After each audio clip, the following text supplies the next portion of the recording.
नमस्कार, आप देख रहे हैं न्यूज़ 18 राजस्थान का डिजिटल चैनल और आपके साथ मैं हूं वंदना त्यागी। यमन एक ऐसा देश जहां दुश्मन अब बाहर नहीं अंदर है। जो साथ लड़े वही अब आमने सामने खड़े हैं। सऊदी अरब और संयुक्त अरब अमीरात दोनों एक ही गठबंधन में, लेकिन यमन की जमीन पर गोलियां अब एक दूसरे के समर्थकों पर चल रही हैं। आइए सबसे पहले बात करते हैं यमन के गृह युद्ध की और वो कैसे शुरू हुआ। कहानी शुरू होती है साल 2014 से। ईरान समर्थित हूती विद्रोहियों ने यमन की राजधानी सना पर कब्जा कर लिया। सरकार गिर गई और 2015 में सऊदी अरब और यूएई ने मिलकर यमन में सैन्य दखल शुरू किया सरकार को बचाने के नाम पर। लेकिन ये जंग लंबी होती चली गई। हजारों मौतें, भूख, तबाही और दुनिया का सबसे बड़ा मानवीय संकट। झगड़ा असल में किस बात को लेकर था, अब इस पर बात करते हैं। समस्या सिर्फ हूतियों की नहीं रही। दिक्कत तब बढ़ी जब सऊदी और यूएई ने अलग अलग स्थानीय गुटों का समर्थन करना शुरू किया।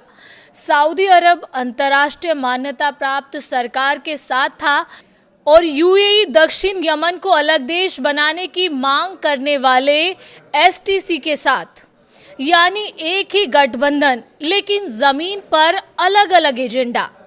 ताजा हमला, दोस्त ही बने दोस्त के दुश्मन। अब आते हैं ताजा घटनाक्रम पर। शुक्रवार 2 जनवरी 2026 सऊदी अरब के नेतृत्व वाले गठबंधन ने यूएई समर्थित एसटीसी के ठिकानों पर हवाई हमले कर दिए।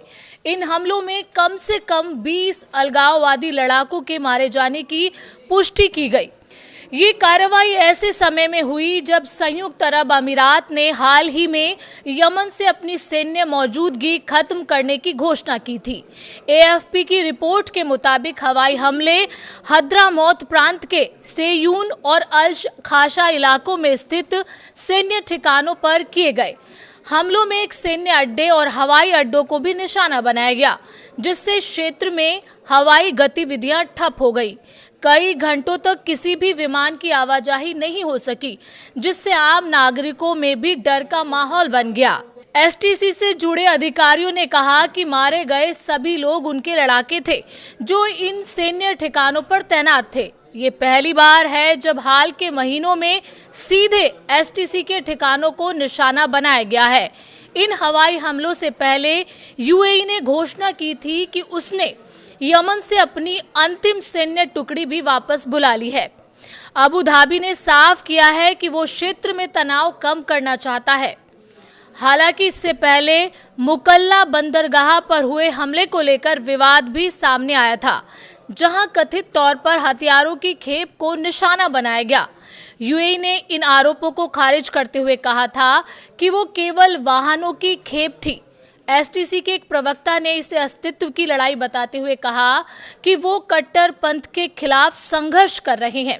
वहीं हद्रामौत प्रांत के सऊदी समर्थित प्रशासन का कहना है कि ये अभियान किसी राजनीतिक या सामाजिक समूह के खिलाफ नहीं है, बल्कि इसका मकसद सैन्य ठिकानों पर कब्जा जमाना है।